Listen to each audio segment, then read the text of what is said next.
All right. I am not hosting right now. This is George. Just on behalf of Tech, would just like to apologize for this again. Welcome back to Shadow of the Colossus. Sorry about that. We forgot to cut the VOD very earlier, but that just means we get another try at that skip. I'll pass it back to Wolf and TikTak and all your beautiful commentators. On behalf of Tech again, very sorry. Yet again, welcome to my hard 80% run of Shadow of the Colossus. A very comfy run with very comfy tech setup. I'm the world record holder in this category currently. And yeah, what else? We met with Pet the Horse incentive, meaning I will pet the horse again. And once again, if you donate $20 or more, I will pet the horse some more. Commentators, introduce yourselves. Hi, I'm Ruby Riot. I'm sorry, I'm trying to get myself together. Hi, I'm Ruby Riot, she, they pronouns, and I am another speedrunner of Shadow of the Colossus, but not nearly on the level of Foxy and TikTak. Hello, I am Foxy54. Does anybody else have deja vu? Yeah, right? I've seen that tree. Yeah. I maybe should have put some caffeine in this coffee. That probably would have been a good idea. But I digress. I also run this game. I usually run normal any percent as well as normal time attack and the platinum speed run too. Because that's a thing, I guess. But yeah, TikTak's gonna kill this because he is our hard mode master. He's gonna pet the horse. He's not gonna mess up the first quick start on aggro. This time, maybe that was a good thing. Do I do a countdown, or Ruby? Do you want to do a countdown? I got TikTak. You ready? Yeah, I'm ready. 3, 2, 1, go! Perfect. Okay, so for those of you who may just be joining us and didn't get the deja vu that all the rest of us are experiencing with this glitch in the Matrix, hi, welcome to Shadow of the Colossus, 80% hard, a super comfy run. We've already got our pillows and pajamas, so we're all ready to go. So what TikTak's going to be doing is running through 16 different colossi that have been built into this game. Unlike a lot of other video games, he's not going to be fighting grunts or any other little bosses. It's just going to be the 16 big puzzle boss fights.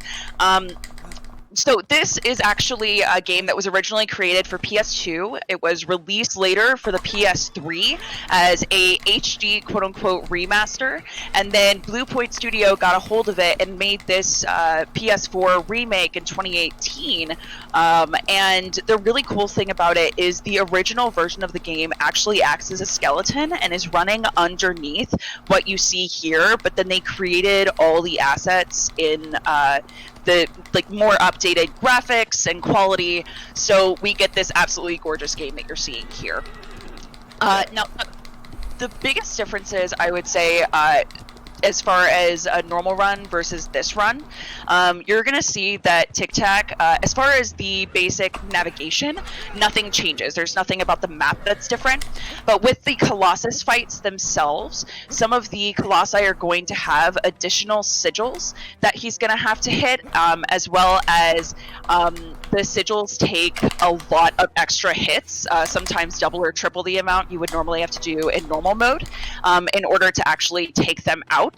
And the final biggest thing is the Colossi deal a ton more damage to you. So there are some things that in normal would just knock you over that are an insta-kill in hard. And I'm going to throw it to Foxy. Yeah, so this is Valus. He's the first Colossus, or it is the first Colossus. We're going to attack the minor sigil on the base of the leg, which basically, for this and some other Colossi, basically unlock the rest of the puzzle. So instead of climbing up Valus's booty, up his back, we're actually just going to move in this cutscene, and thanks to, just the world being the world, he dips his head to the ground, so in the cutscene you can actually run to his face.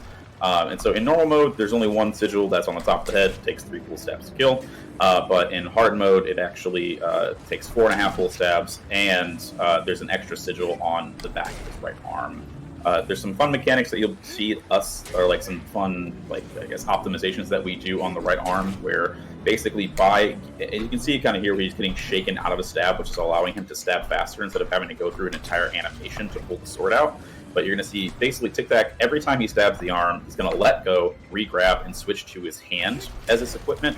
Because for some reason, instead of just having your sword in your hand to stab, already, not having your sword in your hand actually makes you stab faster. So by cycling these stabs, we're basically going to be able to kill about way faster than we can. And then awesome right there, you saw there's also a new mechanic in the PS4 remake of this game where if there's like basically chip damage left on the Colossus, you can, instead of like actually having to charge up a stab, you can either quickly do like a little tap stab to kill it, or to get an instantaneous kill, you can just slash your sword at the sigil to get a kill. So that's a great that you got the sexy slash, as we call it right there. So GG's, claps all around TikTak.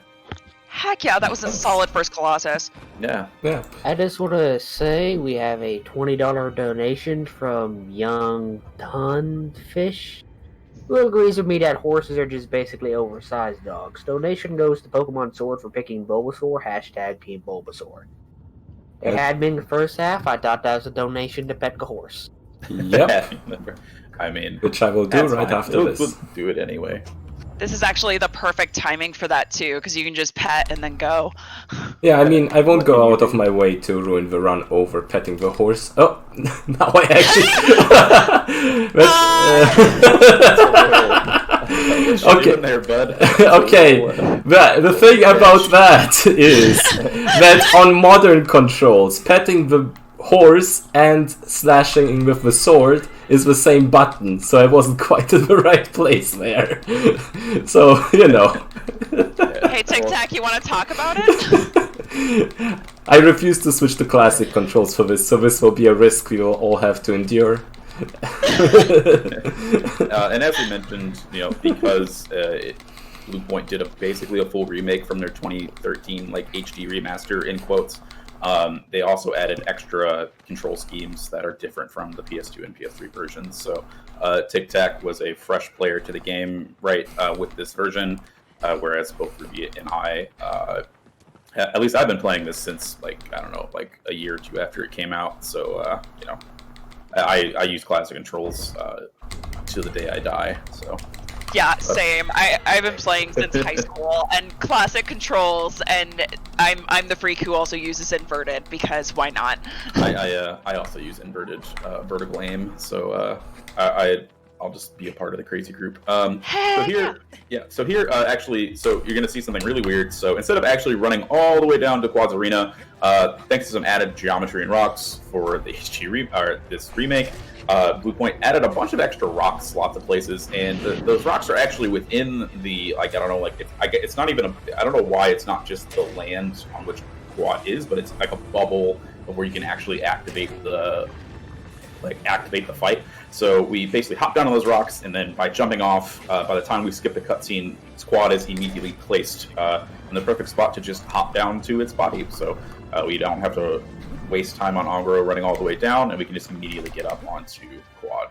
Quad only has one extra sigil here as well, so not too much of a crazy fight.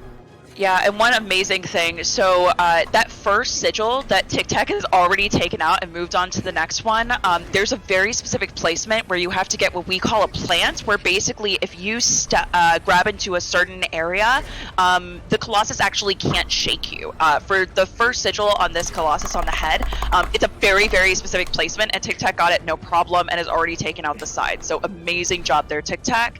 And for this final one, he's going to be doing what we call cycle stabs, where basically you want to be in a place where actually you don't get a plant and you can easily regrip, because it lets it go a little bit faster, especially if it's in a place where you don't have to worry about potentially falling off the Colossus. And you'll see a few other places in the run that he's going to do that. And just like that, Quad is down. Amazing job, TikTak. Yeah, real good job. That was lightning speed. Yeah, one minor annoyance. So even though we can get a cycle stab on Quad's butt, it's actually one of the more annoying sigils, because if you don't get that cycle stab perfectly, this game is really weird about slopes. So if something either isn't a vertical or completely horizontal flat surface, Wander likes to sometimes just act like it's it's a slip and slide and just goes wherever he wants. So falling off Quad right there can happen. And it's sometimes it feels like it's completely out of your control. But great job there, TikTak. Yep. Now we're going into the third Colossus, which is kind of like the titular Colossus that's been kind of shown off with the 2018 remake.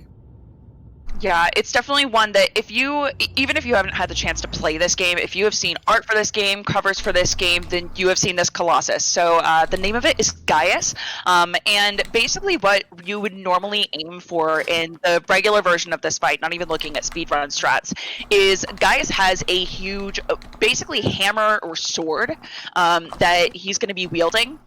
And in the center of his arena, there's a metal plate where if you get him to hit the metal plate with his sword, then it actually will just break apart his armor since it's super fragile. And one of the big things that you would want to get rid of is an arm guard that prevents you from climbing further up the Colossus. But instead, what we're going to be doing here is there's a speedrun strat where you can actually stand on the very bottom of the sword and get yourself to launch to the very top, just directly to the head, and you can just start stabbing. So that's what we're going to be aiming for here, as long as all goes well. But TikTak is incredible at this strat, so I have no worries about that. Yeah, keep in mind though, since this is any % hard, it's actually like pretty possible that if I miss the trick first try, I won't be able to show it off, but I have back strats that are also pretty cool. Yeah, there are a ton of backup strats for this Colossus that will help you get past the arm guard even if he can't get the launch. So no matter what, it's going to be great. And getting up to this arena is honestly really cool. It's just a beautiful area, the way it's built in general. And on normal mode, this Colossus has one sigil on the stomach and another on the head. But in hard, there's actually an additional sigil on one of the arms.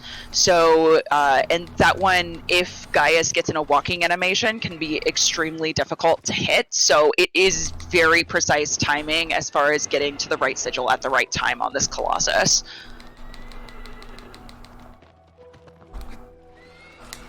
Yeah.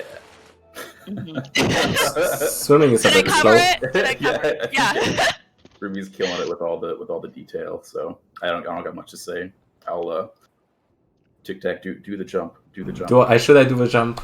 Yeah, do the Yeah, do it. do the fancy jump. Do a fancy Do jump. it. So do basically, it. Oh, this whole section, some casual players would know that it's kind of tricky if you're not used to the controls, but speedrunners like to take it a step further and use the side jump to get a bit of extra speed, but it can totally fail, so let's see if I will just fall down. So, Chat wants to know, what is Ruby's Twitch channel? I saw a command for it earlier. I can do it in a second. I have something very important to say right here to explain something. And one thing you're going to see that TikTak's doing right now is he's going to be shooting a bunch of additional arrows just to start taking out some of the damage on that belly sigil. That way he'll have to do one less stab when he actually gets there. And let's see if we can get this jump. And Ah! Yes! Oh, flawless! Amazing job, TikTak. It's definitely one of the more trickier strats to learn, and you can definitely spend weeks optimizing it till it's perfectly consistent. This boss fight is giving me Mecha Brutal vibes from Mario Odyssey just because of the way you got up there, the way you did. Yeah. Yeah, it's a brutal strat to learn, and he just pulled that off like it was nothing, and already has a plant on the head, which is hard to hit. We affectionately, that Gaius launch, sometimes call it the Space Jam, so if anyone just wanted to, God. keep that in mind. Well, Oh no! I did 5 stabs, but sometimes pixel damage is left. So now this fight will get a lot more comfier, if you know what I mean. Yeah, so basically, Gaius can be an absolute nightmare on hard. And I really hope I won't fall down when transitioning to the next sigil, because as you know, when things don't go perfectly well, okay, I'll take the safer. I don't want to fall down here. There's an animation I can trigger. Yeah, this sigil is very, very tough and very easy to fall from. It's funny how, because it's only 3 stabs and it seems to go pretty quickly once you're there, but just getting to and from it's very scary and very easy to fall from if you're not familiar with at least what are the best portions and the animations and like the stuff you're looking for. So yeah, this section just makes Gaius absolutely terrifying. But taking it safe like this, we're rolling on just fine, very comfy, all relaxed here. Yeah, it's definitely one of the things where you can fall down easily, so I took a safer, more slow strat. But this will work just fine. Perfect. And then Gaius's belly is just a nightmare, just because it's very easy for you while Gaius is walking around to just shake you willy-nilly. Doesn't really matter. Like, it's hard to find a good cycle to keep getting full stabs each time. But in hard mode, it's actually easier, at least in my opinion, to get a slash as well. So that's kind of fun. But one thing you may have noticed, GG, nice claps. Good job. Heck Okay. yeah! Yeah, we're rolling on good here. But so with something you may have seen with Gaius is that TikTak kind of, to get the plant, he grabbed the kind of the back of the crown of Gaius's head, which actually wasn't 100% on the sigil. And you'll notice in some later Colossi, probably the next one, or for certain Avion, the 5th Colossus, that you don't. Some Colossi, some sigils, their hitboxes don't really like match up with where they are. They're a lot bigger than they actually need to be. So we'll point that out later, or you can at least view it yourself. So. Yeah, there are definitely a few Colossi where that comes into play, especially number 5, so that'll be fun to point out. And something also really crazy is, for some reason, some of the Colossi, the sigil will actually move underneath the Colossus. So sometimes you can be in a place and get a stab that is completely flawless, and then you try and stab it again, and the stab doesn't register. We call those meme stabs sometimes. So there are a few Colossi, like Quad and some of the later Colossi, where that does come into play. So hopefully we won't see any of that, but it may come up because it is kind of a common occurrence. And next we're headed towards a Colossus that we affectionately call Phaedra. Her name is Phaedra. So this Colossus is going to be in this absolutely gorgeous grove area, and the way that this Colossus is normally defeated is you'll see a few underground tunnels that we would normally use to lure out Phaedra and make her think that we are in one of the entrances, and then you use them to get behind the Colossus and jump on. But the really cool thing about the different Colossi is you would be surprised how many of them actually have additional ledges you can grab onto that as a casual player you wouldn't expect. So by using a regular start on aggro and then launching yourself off of the horse, you can grab onto the back leg of this Colossus. And this is a Colossus that actually doesn't just have one additional sigil, she has 2. So, and I'll let Foxy get more into the specifics of the hard mode differences there.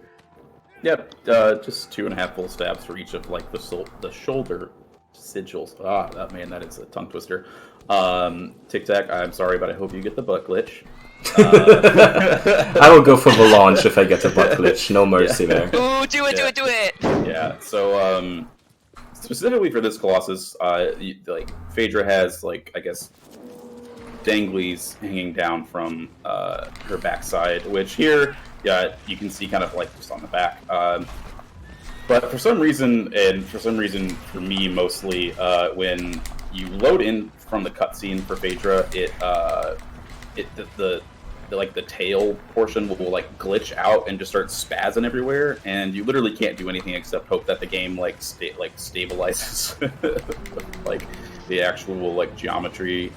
It's a nightmare to get in runs, and it's a great thing to watch as a viewer. So good job not getting it, TikTak, because we don't know how it happens. I practiced that a lot. Thanks. Yeah. You practice not getting the butt glitch? Yeah, totally, because that's something we can control.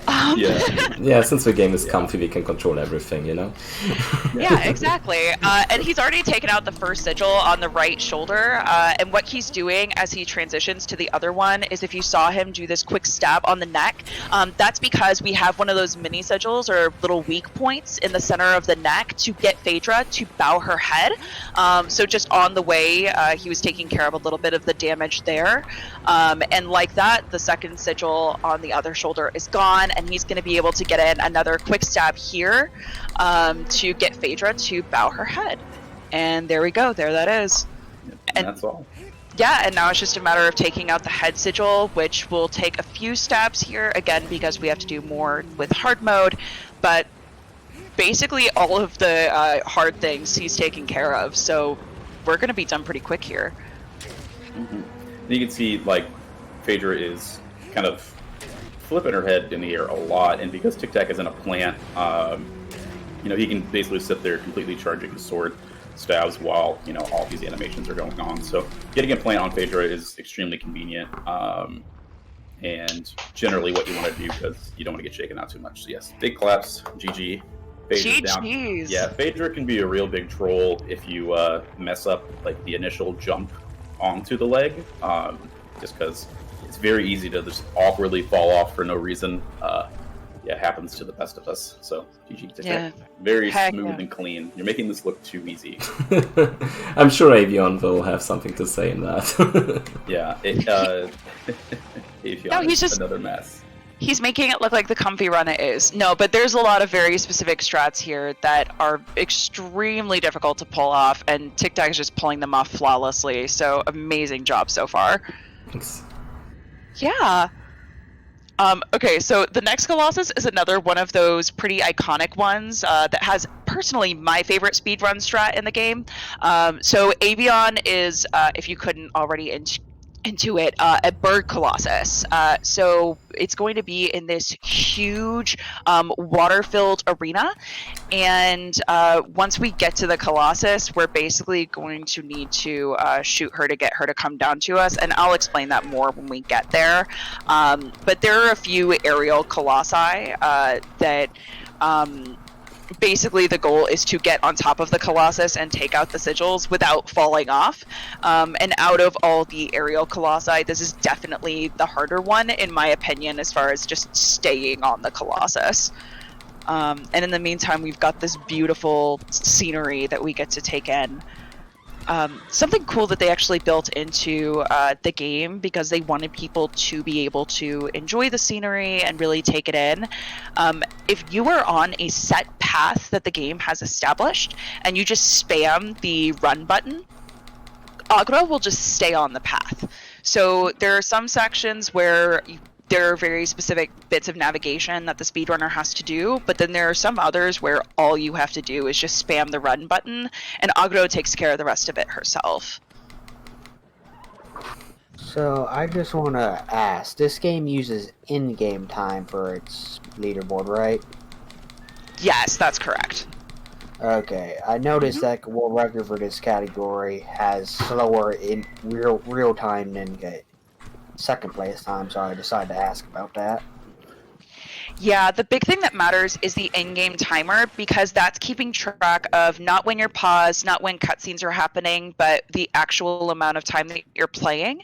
And sometimes the reason you'll notice those time differences in real time versus where someone's placed on the chart is if you have a PS4 Pro, the cutscenes and the loading times go a lot faster, but that doesn't necessarily mean that the in-game time is faster. So that's just something, that's one of the reasons that we use the in-game timer, just to make it more even with the different versions of PS4. Yep, especially with like the PS5 coming up and SSDs already being a thing. It's quite difficult. Like, I couldn't beat Sean's run for the life of me if in-game time wasn't a thing, even though my run in that case was faster if you take an objective measurement. So it's kind of like a load remover, more or less. I figured it was something relating to load times and whatnot, because I noticed the second place time does use a PS4 Pro. Exactly. All right, so for this Colossus, what TikTak's going to be doing is just getting off a first arrow here to draw Avion's attention, and he's going to be jumping on, and the sigils we have to take care of here, there's one on either wing and one on the tail, and Foxy, I'm going to throw it to you so you can go into the differences between normal and hard. Yeah, so in normal, it only takes one stab to kill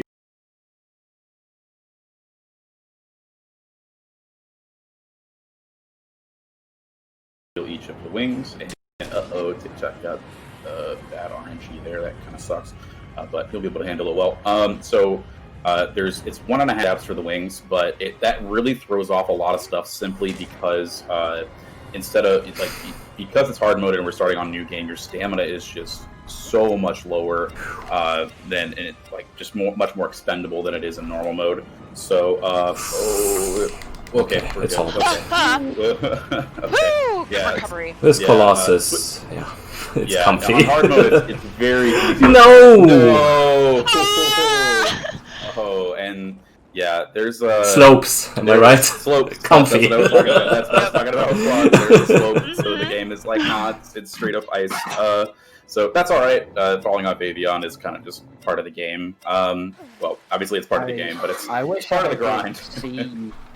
I kind of wish I could see what's happening right now, but unfortunately my internet's shitting out. That's all right. So yeah, good chat can see it though at least. Yeah, Avion can be every runner's nightmare just because of things like that. I was perfectly fine, but due to the way the wings behave, sometimes if you let go of a grab too early, Wonder just slides down for no apparent reason. Yeah, no matter how skilled you are at this game, there are about 15 different ways that this Colossus can throw you off. If you get a plant on the wings, then you fall off. If you are on a slope, sometimes you fall off. It's a cool Colossus, but sometimes can be an absolute nightmare. Yeah. So I guess the other thing. Just a moment. Got some microwaves. So as I was saying before, Avion was mean and not a nice Colossus. Basically, because of the extra stabs needed, we have to wait for Avion to do more spins in the middle of the air, which really tests the amount of stamina that you have left over. And it's just, it makes it so much easier to fall off at the end of the day. But once you get to the tail, it's pretty alright. Okay, I should be fine. Okay, yeah, we're good. As long as you make it back to I guess the center torso of the Colossus, it's fine. Although there are fun times, which actually have happened to me quite a bit, where if you drop from the left wing down to the body, trying to get back to it, you can actually clip through. Yep, that happened to me. Yep, and I've had all the memes happen this past week because I clipped through Avion's body at one point. I got Phaedra butt glitch. Sorry, this there was a just reminiscing, but yeah. So with Avion, there's one thing I'll plug are all the ILs for each of these Colossi. They're extremely optimized and absolutely nutty. And while we make this look nice and smooth generally as runners, the IL runners just take it to the next level and seem like absolute mad people when it comes to the stuff that they pull off and just the pure physics abuse that they do in this game. But that was really good Avion, all things considered, especially in a marathon. So GG there, TikTak. Big old claps around. I'm glad I'm past Avion. Let's put it like that. So apparently, while my internet was having an aneurysm, Aquila Ezio was getting in trouble with one of the speedrun marathon moderators for dissing on the Horizon Zero Dawn community. Apparently. All right. Oh no. Well, don't diss on communities unless they're rude to people. But that's a different story. That's a different story. Also, one thing I wanted to point out really quick about Avion that was really cool is, like we mentioned earlier about some of the Colossi having much bigger hitboxes than you would think.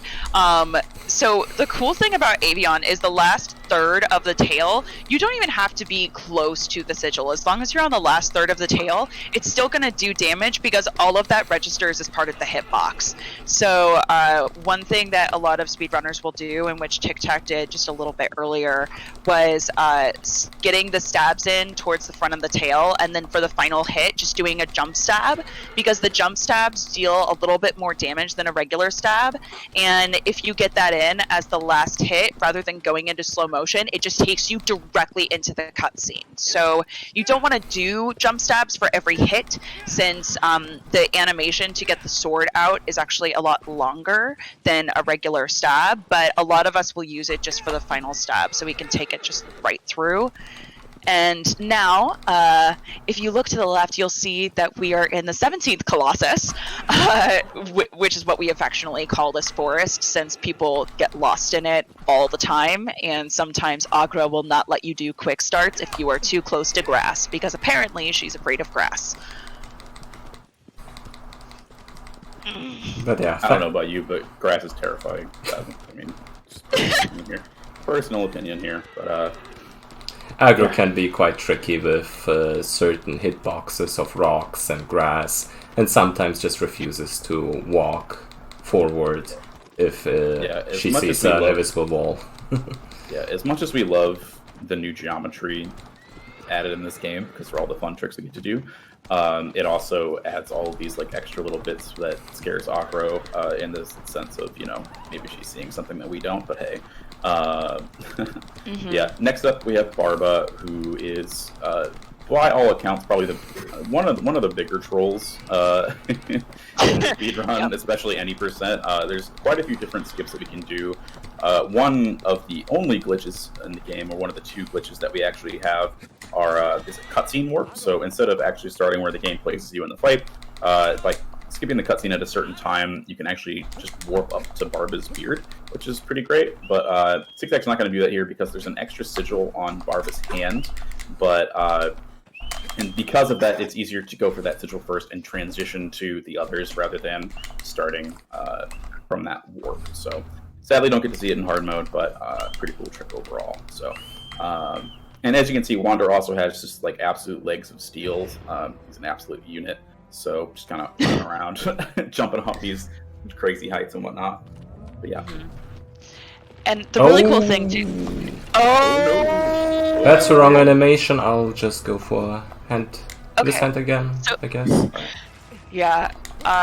So typically what we go for in hard mode is starting off getting onto the right hand, since in hard there's actually an additional sigil on that hand, but we got a little bit of different RNG here, so TikTak just went for the left hand first, is going to take care of the head, and then probably go for that hand sigil as the final one in this fight. Yep, it's a bit less consistent, a bit scary, but with the way the animations were, this is the faster way to do it here. To just go to the head directly through the other arm, which is the normal strat. Oops. The shaking can also get quite troubling. Shoutouts to King Boosted _ for a rating with a party of, I believe, 6, it said. Oh yeah, thank you, Raiders. Welcome. Awesome, thank you. Hey Raiders, if you donate $20, then after this Colossus, you'll get TikTak to pet the horse again. So you should do that.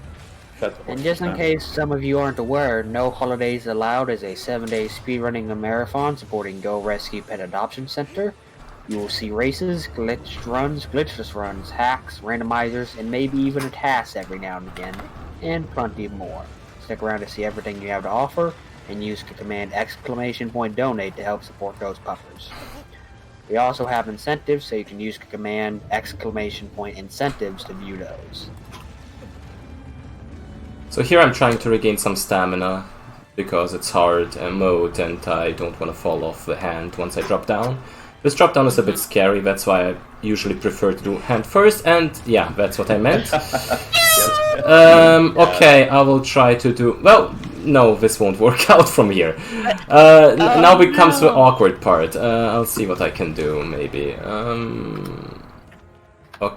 Yeah, this getting to the hand is just very awkward all around. Okay, I'll just try to do the hand first strategy as a backup. It's a bit harder because I don't have quite the lineup I usually do. That's why I prefer it, but oh well. That's again not the right one. Amazing. But maybe I can jump on here through here. I would have... Yeah, Barba is not wanting to cooperate. A lot, like basically everything that we do in this game is position and timing based. So let's try again. Sometimes when you get out of your the like initial like a starting zone, it's kind of we know where to position ourselves, but without relative stuff to look at. It's pretty rough. Oh, that was very close. It's more difficult from here because I don't have the lineup. Yeah. Well. Can you use the barrier to the side? I'll just get back up. I think that will be the safest.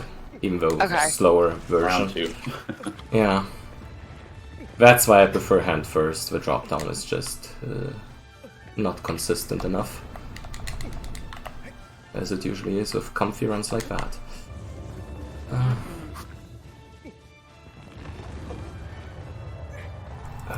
Let's try And again. that was kind of rough there too, just because. Okay.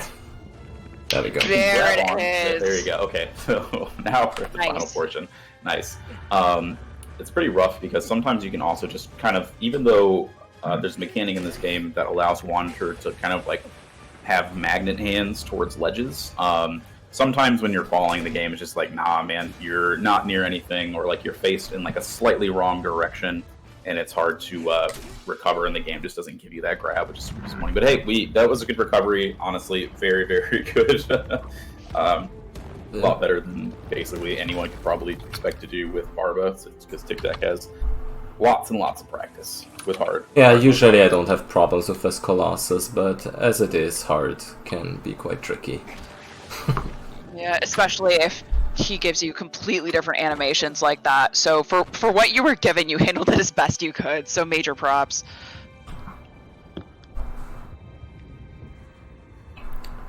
So yeah, the next Colossus is another one of the tricky ones. Maybe even a little easier on hard, any percent, but still one of the hardest tricks you can imagine. Foxy, maybe you want to explain that one? Yeah, so I came up with the any percent setup for this, and it's just nuts. Because so the Colossus is Hydrus. It's just a giant eel in a lake, and the basic like strategy, or at least the casual way to do it, is you attract Hydrus to you, stab its 3 like electric horns, and then you kill the head sigil all in the course of an extremely long period of time.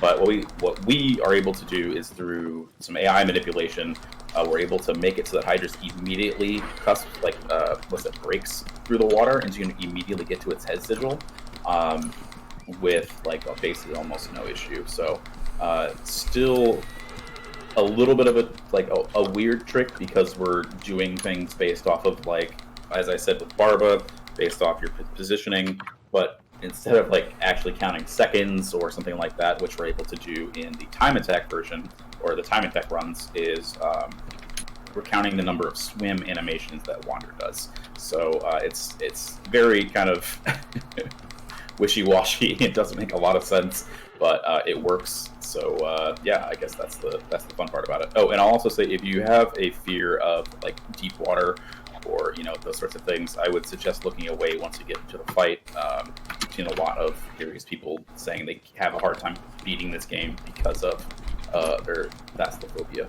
So Yeah. And I was going to say, we've got a little bit of time before we get to this next Colossus, so if there are any donations that need to be read, this might be a good place for it.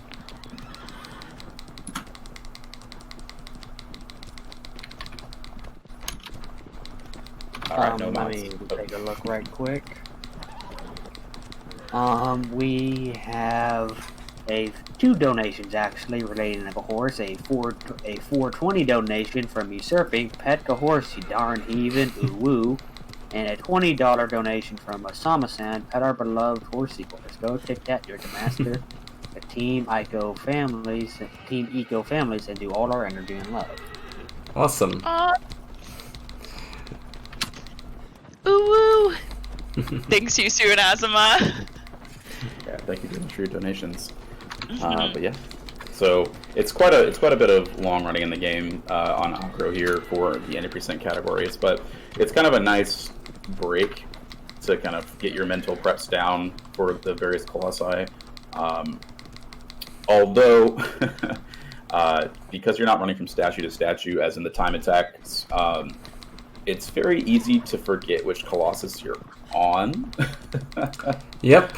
Sadly, so both TikTak and I and basically everybody in the community just had moments where you kind of just, you get done with one Colossi, you're thinking about another or talking about it, with chat or something, and then, obviously just skip the next 2 Colossi or, the next Colossi and just run to the one after that. It's very, very simple to do. So yeah, it happens all the time.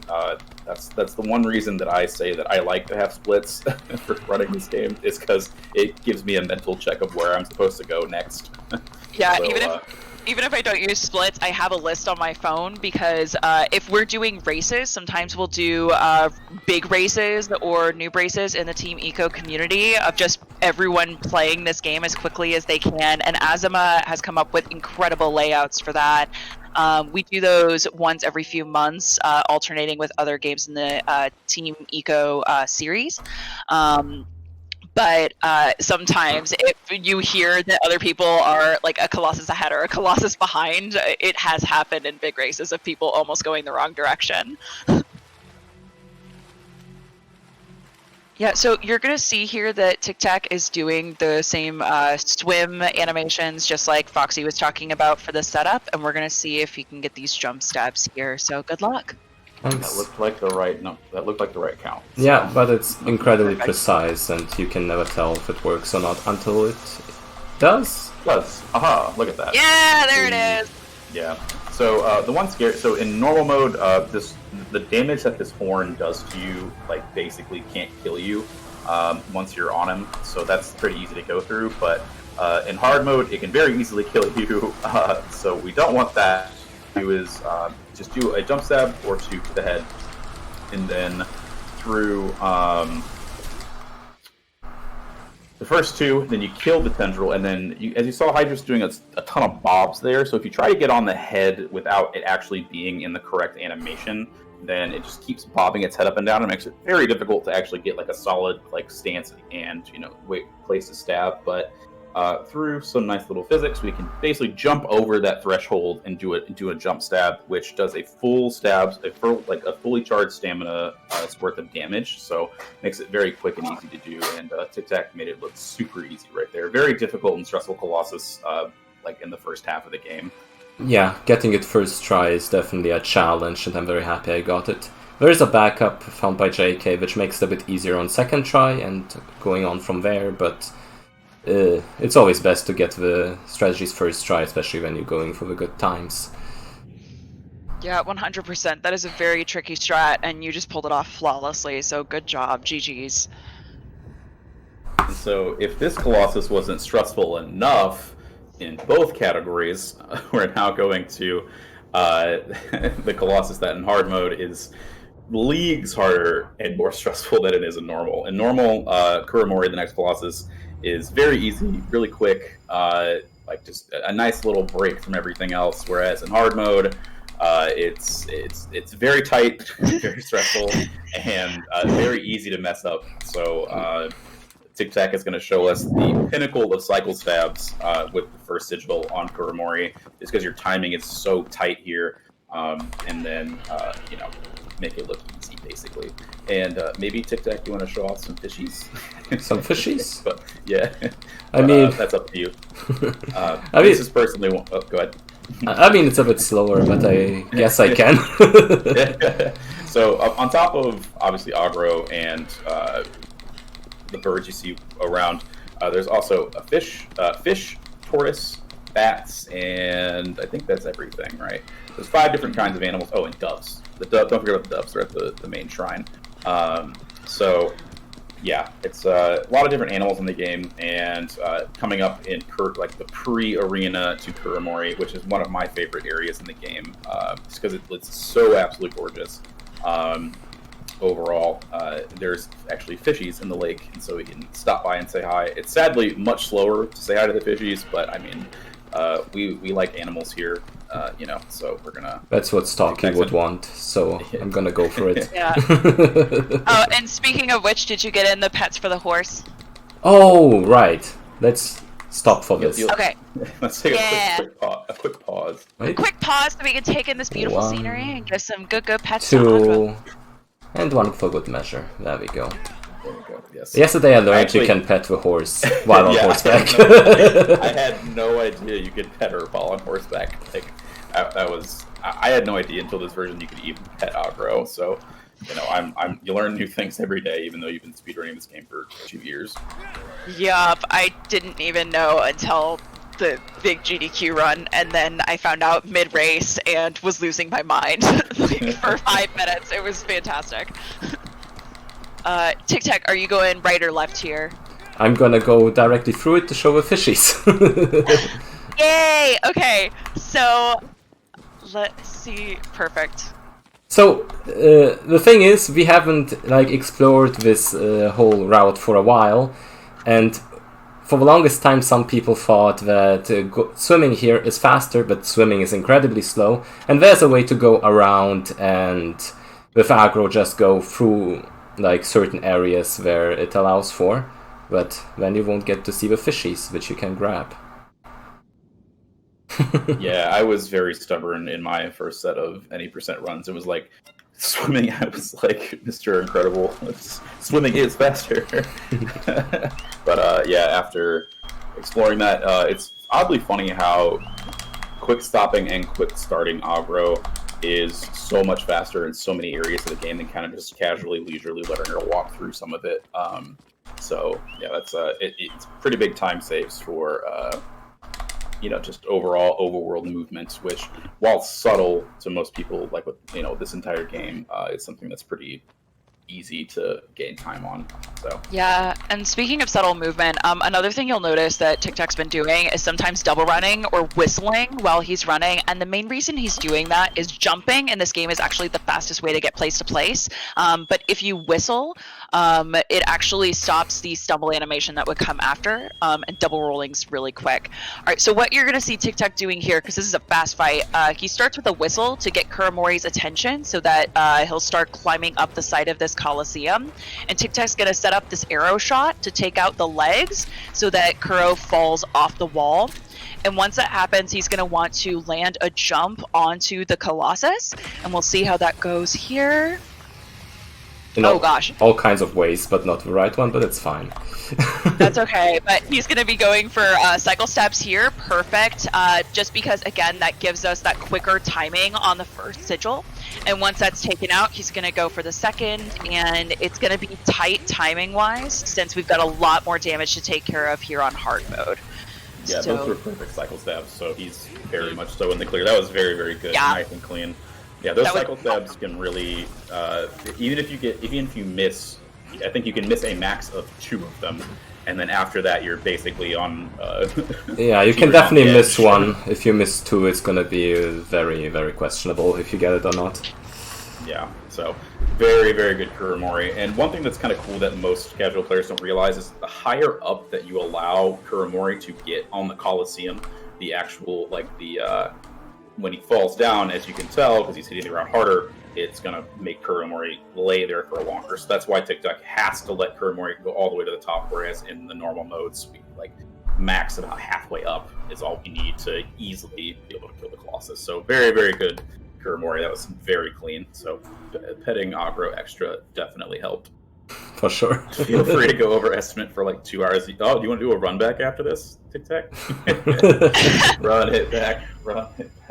Oh man, yeah, I feel like at this point, petting aggro has become one of those good luck charms of if things are going wrong, just stop, pet the horse, and then things will go flawlessly. That's how it works, right? It's helped for Hydras and Kuro so far, right? Yep. Appeasing Dorman for good RNG. It's all RNG manipulation, chat. Don't worry about it. Yeah. Oh yeah, have we even talked about the plot of this game? Do people know who Dorman is? They don't need the plot. Evil god, waifu, girlfriend, mother, I don't know. She did. You want her alive. Let's go kill Colossi, baller. Yep. That's sorry. Was that No, you know what? If people needed an exact description of what this game is, I think you summed it up perfectly. Well done. Thank you. Yeah, I made it vague and completely bad as possible, and apparently it still works. I mean, some people might think this game doesn't have a story, but it totally does, Yeah. Yeah, I mean that's one of my favorite things about the game. It gives you a few basic cutscenes to give you some general plot. So you come to this land, you talk to this being known as the doorman and say, yo, you can bring people back to life. I've got this girl. Can you bring her back to life? Doorman says, cool, you got to kill these colossi to do that, though. Great. And that's all the plot you're really given. So a lot of people just come up with their own theories on what the story actually is, because a lot of it is told implicitly through the design of the colossi and the design of the world itself. So, yeah. All right, we're headed towards Bassarat next, yeah? Yeah. Brilliant. Bassaran. Oh boy! Oh, Oh, baby. the comfiest Colossus. Oh Yeah. boy, howdy. So Bassaran is super great because it's like basically basically the first trick. Now that I'm trying to go, beside I guess guys is like the first real yeet, but Bassaran shows kind of like just the minuteness of like how the physics engine in this game is running. And how you can just get incredible launches and completely skip all the puzzles that you need to do. So I'm going to keep quiet for this to let TikTak focus because this trick is it's precise, but you know he's a master. So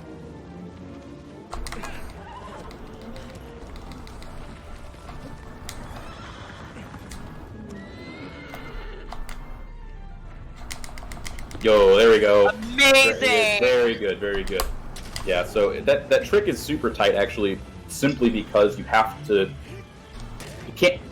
jump too much almost. Like the amount of heat that we launch is like a very specific amount, because if you do it too much or like you're too into the animation, you can actually just go completely flying over Bassaran's head and have to do a complete reset, which tactical deaths are something we actually haven't seen yet, so awesome job there, TikTak. But tactical deaths in basically like in any percent specifically, or tactical resets are extremely huge in this category, just because it's much faster just to run off and die somewhere and reset the fight and stop the in-game timer than it is to try and do the puzzles casually or have to redo your setup, because a lot of the time in any percent you don't get a second try with your setup. It's you get it first try or basically tactical depth or reset, and you know that's about it. In 90% hard specifically, it's very easy to die, so that actually makes some things easier, like resets. Mm-hmm. I'm gonna turn on the light real quick because I notice it's getting dark. Yeah. Be right back. Yeah, sorry I kind of talked through all that, Ruby. No, by all means, go.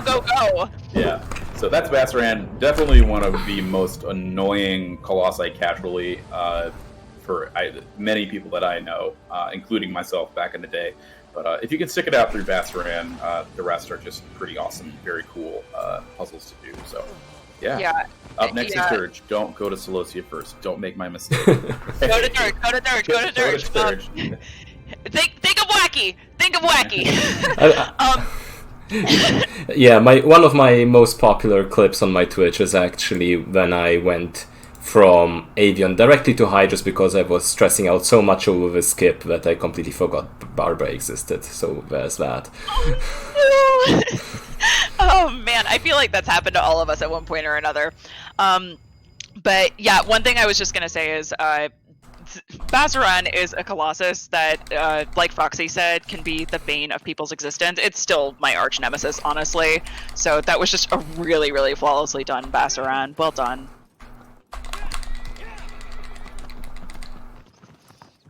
Alright, and we are headed towards Dirge next. Dirge.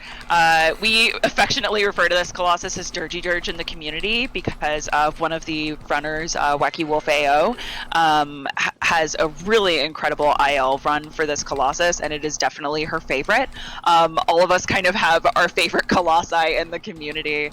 And this Colossus basically is a little sandworm, and the way that you would normally take out this Colossus is by, actually it's not too far from the speedrun strat itself, so you just try and get an arrow into the eye while on horseback, which is not as easy as it sounds, especially in modern remapped, considering in classic controls, there is a button where you can specifically get your aim to automatically turn towards the Colossus, but that control doesn't exist in modern remapped. So it's a lot more precise as far as the arrow controls.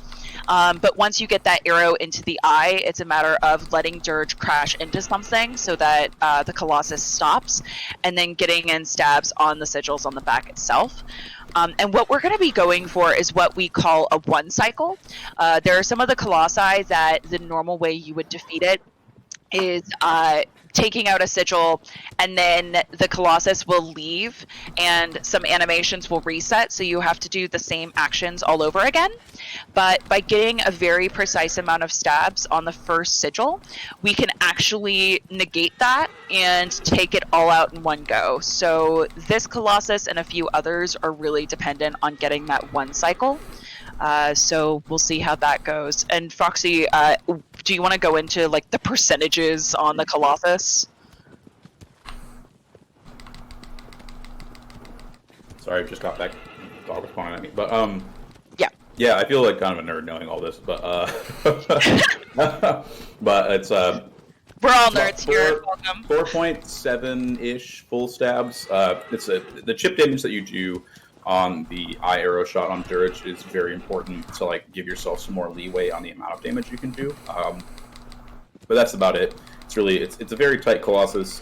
Thankfully in hard mode, because of the higher HP ranges for them, where it's a little generally, or for some Colossi that we do one cycles on, it's a little bit easier to kind of smidge those amounts a little bit more.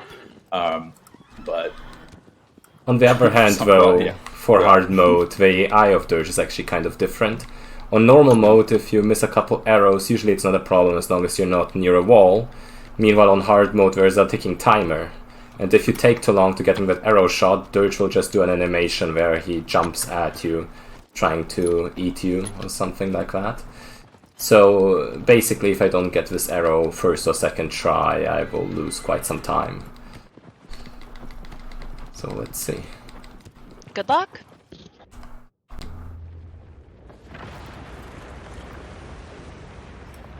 So, depending on how the host schedule goes forward, there's a potential chance that this might be my second to last run I host for.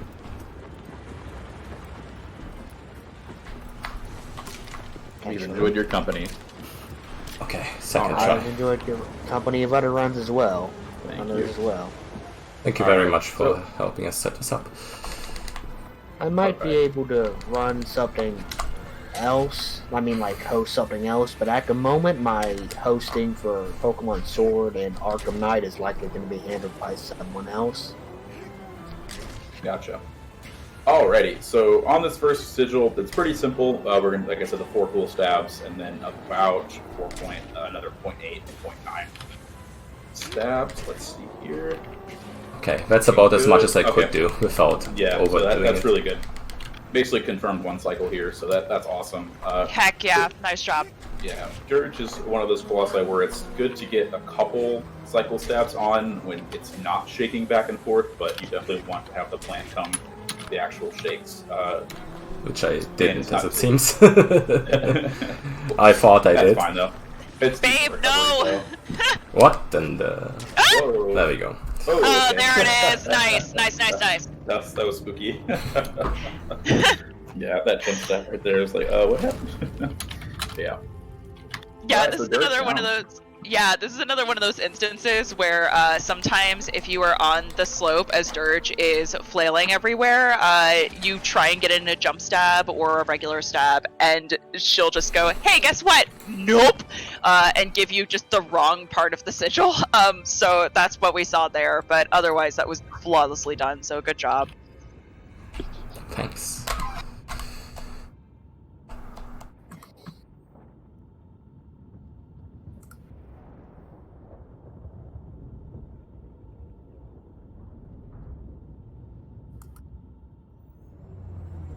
So coming up next is Celosia, one of the smaller Colossi.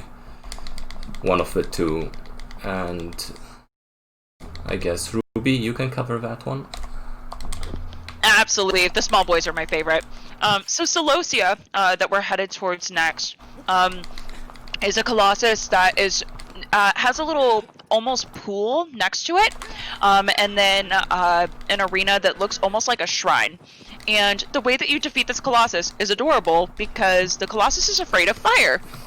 So there are these torches that you're going to see, these big pillars that have sconces of fire. So what we're going to want to do is get Celosia to knock into one of those pillars and essentially let the pillar drop a torch. That way we can then light it, and normally what you would do is swing the fire towards her to get her to slowly back up towards a ledge, because again, she's scared of fire. Oh no. And then when she falls off this ledge, it breaks the armor on her back, so that we can get to her back and the weak spot sigil that's there. The nice thing about the smaller colossi is it takes a lot less hits to take them out, but it's also a lot harder to stay on them since they move so quickly. The nice thing is, as speedrunners, the plants, once you know where they are actually pretty easy to hit. And in hard mode, we only have to do 3 stabs to this Colossus and she'll be taken out. As far as the speedrun strat, the biggest difference here is rather than just swinging the torch towards her and getting her to slowly back up off the edge, we're actually going to trick the AI just a little bit by putting the torch down and picking it back up multiple times when we're next to that ledge. And it's going to make Celosia think, oh, I can attack you. Oh, wait, no, I'm scared of you. Oh, wait, I can attack you. And it gets her closer to the ledge because she's running up to it versus slowly backing off of it. So that's one of the biggest things that we're going to be looking for here. And depending on how quickly the AI decides to go, sometimes it can take just a single drop and pick up, and sometimes it takes a few times. So we'll see how that goes. And good luck on this fight. It's a pretty easy one, which is nice. And in hard, there aren't too many differences, except for you have to do 3 stabs instead of 2. Funnily enough, this is actually one of my bigger time losses in my world record run, due to the fact that, let me first get that, there we go. Due to the fact that if you get hit by this Colossus, you can't actually do the speedrun strat, because otherwise Wander will die, so that's another difference in strategies, Yep. But usually that's not a thing that happens. That was just... And great sequence right there. Like I said earlier with some of the Colossi, just because of, you know, the typical geometry in the like the overworld, you can just skip actually doing the normal run up that you would do. But yeah, it's pretty simple Colossus overall, but can easily lose you a lot of time if anything happens to like go wrong or slightly awry. Yeah, and if you get hit by the little small boys, so these smaller colossi, they actually pretty much instant stun you. So again, trying not to get hit by them as much as possible, except for in this cutscene, is important. And actually, TikTak is in amazing positioning. You kind of don't want to be on the very base floor, because this allows you to just jump directly where you want to be on the Colossus's back. And already he got a jump stab and is going to take this out in quick time. Ooh, Amazing! Wow. Oh, Double wow! jump stab. Oh. The Was that- flex. The Was flex. that triple jump stabs, dude? That was Yep. triple jump That's stab. a- That's actually that timing is insane. But go ahead, TikTak. Sorry. That's actually a thing that Inception introduced, because if you keep holding on to the grab, there's actually a slight timing window where you can do a third jump step somewhat consistently. But if you just go like a bit early or a bit late, Wander can just shake off and fall off. But I felt like that was a good setup there, so I just went for it. Yeah, that was absolutely beautiful. I've never seen someone do all jump stabs for that, so GG's. Holy crap. Yeah, that is insane. I say someone should donate in honor of that. Use the command !donate to do so. Yep, and get some more of the aggro pets. Absolutely. Do we have any more donations that have come in for Agro Pets, or are we waiting for that? We're currently waiting. I know someone pulled up the donation link earlier, but I don't know if they actually donated. Hopefully, we see your donation soon. Well, depending on what Pelagia does, there might be quite a bit of time. Yeah. Yep, and Pelagia is another one of those colossi where we're really dependent on. Well, actually, for the hard mode, we're not dependent on a 1 cycle here. We have to kind of go with the 2 cycle. So it's more dependent on taking out as much as possible in the beginning and then getting back on the Colossus as quickly as possible. So we're gonna see how this goes. Pelagia is another one of those colossi that kind of has a mind of her own.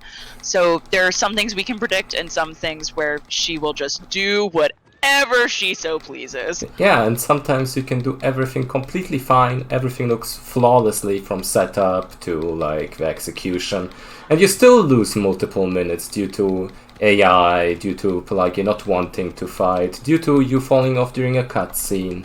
It's definitely the most frustrating fight of this category in my opinion. I guess Foxy can go a little more in depth. Yeah, so with the normal run, or the normal mode run, we try to 1 cycle Pelagia by manipulating, again, that just kind of very tight amount of pixel health that you can do, so that we get 4 stabs in. It's a 1 cycle. It's not super, it's tight, but it's not the hardest thing to do in the game, I would say. But for hard mode, you actually have to 2 cycle Pelagia, and if you don't get the manipulate the AI the right amount or stab quickly enough, it will turn into a 3 cycle, which is pretty rough. But there's a lot of manipulation here. Pelagia likes to do whatever it wants, and you kind of have to it's kind of like how we say in the game, and Azama explained this earlier in the chat, that you are only Wander, so the main character. You are Wander controlling aggro. You are not actually the horse, right? So it's the exact same way with Pelagia. Is you're simply Wander trying to guide Pelagia to the right way via some dental surgery. So that sort of stuff. So this section, as I said earlier, it's a lot faster to do quick starts and quick stops and force aggro to go faster than just simply letting her kind of trot through everything. Would now be a good time to read donations while you're traveling here? Oh, yeah. Go for it. Okay, good, because about a minute ago, we got a donation from San, Asama's cat, for $27. Meow, meow. Meow. Tiku taku, meow, ti meow, ko meow, exclamation point. Yes, 100% understood all those meows as I think in cat. I think the cat wants me to pet the horse. Cat? Yeah. If you understand, can you translate that for me? I think it says pet a horse, but I'm not exactly sure. Definitely says pet all the animals. Also, cat's the best. Meow. So. Did it say anything about how comfy this run is and how great TikTak is at this game? Absolutely. It's in the hidden speech, but it's all there. The I'm assuming that's what a phrase. lots of context. Yeah, a lot of context in cat meows. But here Pelagia is very weird in the sense that if you talk to any different casual player, they probably had a different way that they got onto Pelagia.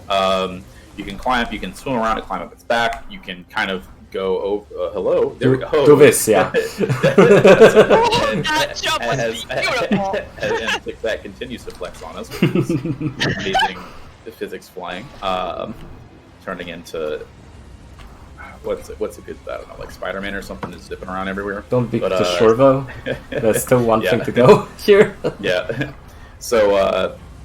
So now we basically have to hopefully wait that Pelagia does. Yes, okay, this is great. So by kind of guiding Pelagia to the correct place, get it to automatically... Okay, yes, this is looking great.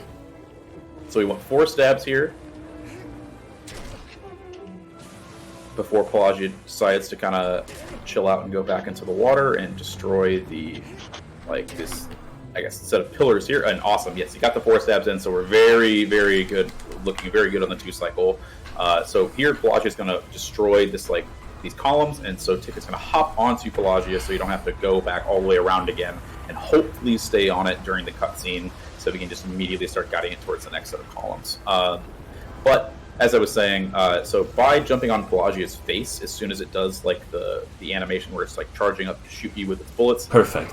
You can actually. Oh, this is even better too, because Pelagia turned the correct way to go to the next set of pillars. So it's just simply doing that dental work and telling it where to go. So this is looking really good. And so, if you jump on its face while it's trying to do its bullets, like just real quick, it forces Pelagia to just immediately go into the like rising animation to get on the pillars, which saves an absolute ton of time instead of just waiting for Pelagia's AI to decide that it's in the correct location. So, hopefully, looking good here. Oh, it's a little too far away though. Didn't like the this is setup. fine. Yeah, this is fine. But Pelagia's in a good spot though, so maybe. Nope. No. Never. All Never. right, and here we go. Of course, as we say, she's cooperating. Also, another thing that is really specific on this Colossus is those stabs that you have to get in on the stomach. You have to be on a very specific part of the sigil in order to actually be able to get all those stabs in before she just ducks back into the water. So it's about the exact amount of percentage of when you hit the sigils. It's about the timing of getting back on the head, of the placement, just everything about this Colossus is insanely precise. Oh, and no. no matter what you do, sometimes things like this happen, so... Yeah.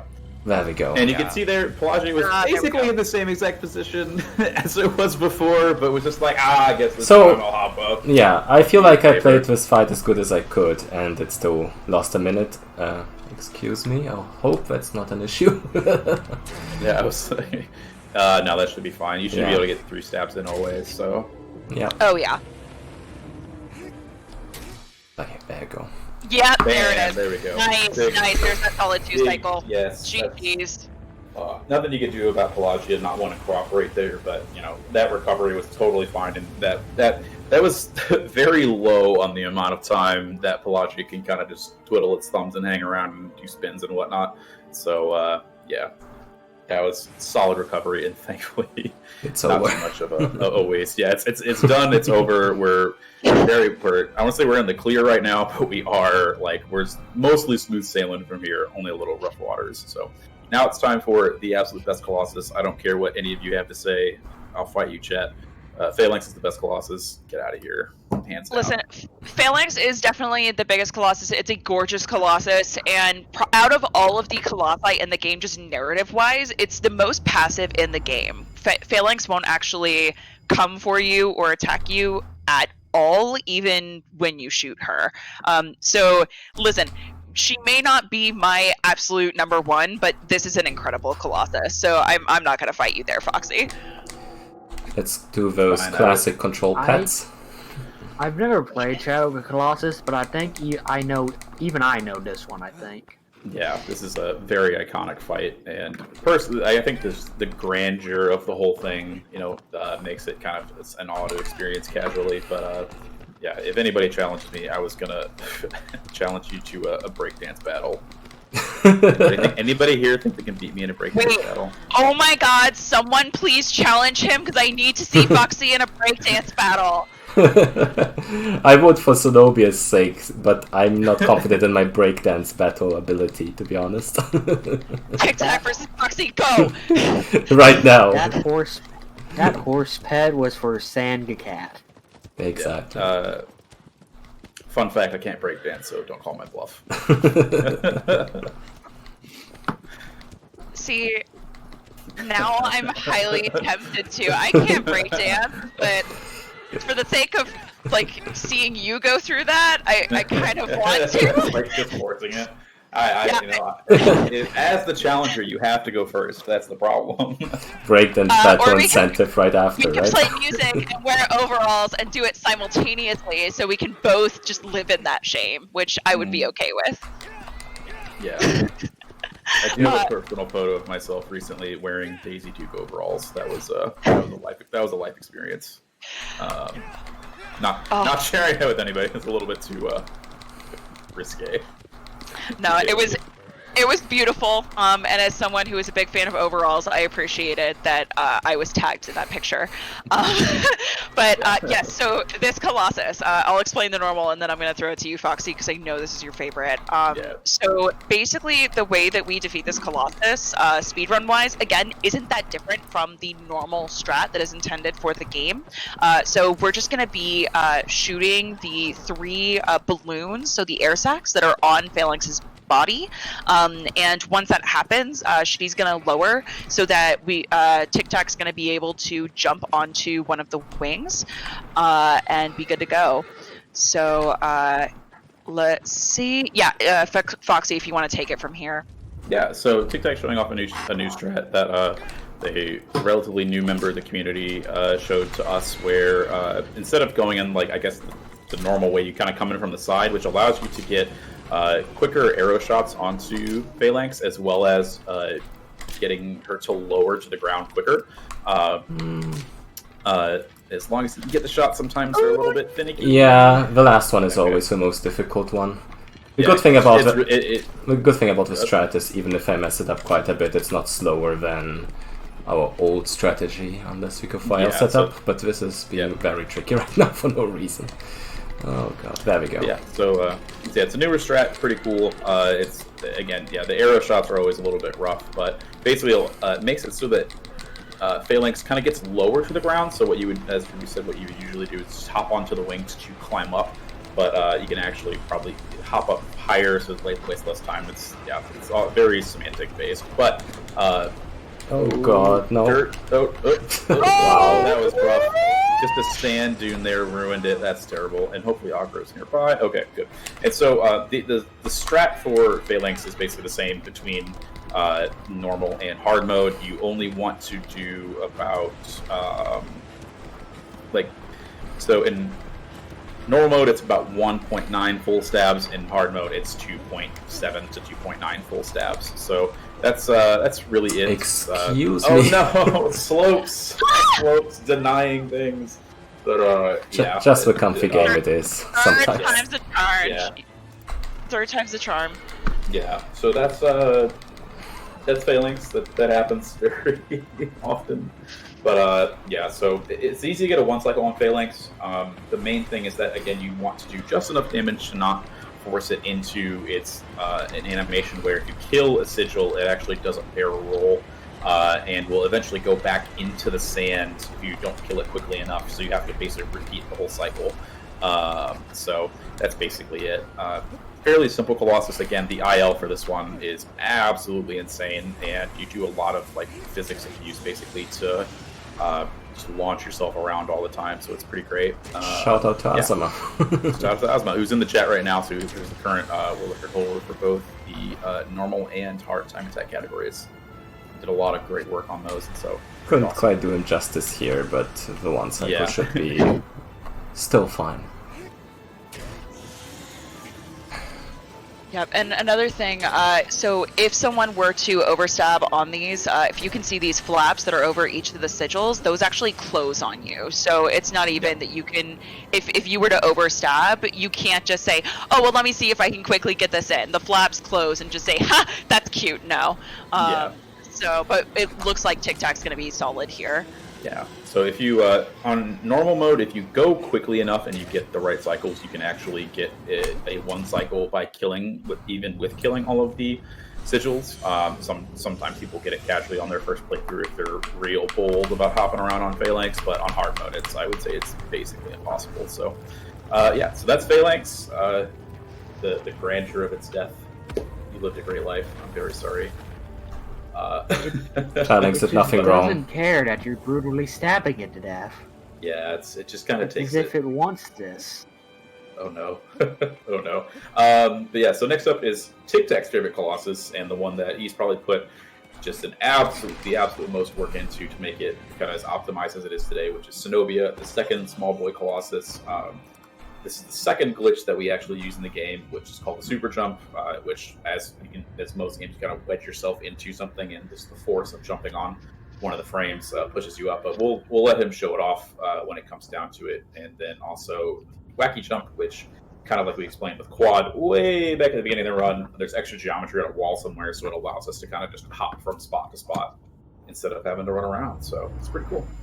Again, anything else to add? I know Zenobia, I think, is actually your favorite Colossus as well, Ruby. So if I remember correctly. Yes, it is. So I call this Colossus my good guard dog boy, but TikTak and I both share in common that this is definitely our favorite Colossus.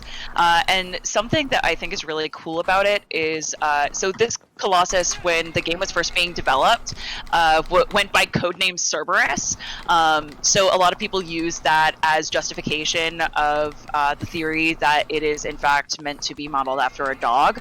And the little area we're going to be going to, where Zenobia resides, is almost like a monastery or a little city that she alone is defending and stands guard in. And the way that you would normally defeat this Colossus is you're going to see a ton of pillars that kind of dot the landscape. And normally what you have to do is get Zenobia to knock each of these down one by one, and it's usually like a 7-minute fight or something nonsense like that, because you have to use all of these different pillars as they're knocked over as bridges to get from place to place.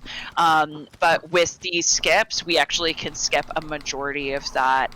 And one of the places that we're kind of forced to go on the way to Zenobia to get there the fastest that we can is going past Bassaran. So we're actually going to see the corpse of a previous Colossus that we already took care of.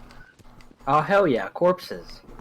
The game likes reminding you of what things you did and how terrible of a person you are morally, and quite a dark game with the tone of it, but it's actually meant for you to feel bad doing all of that.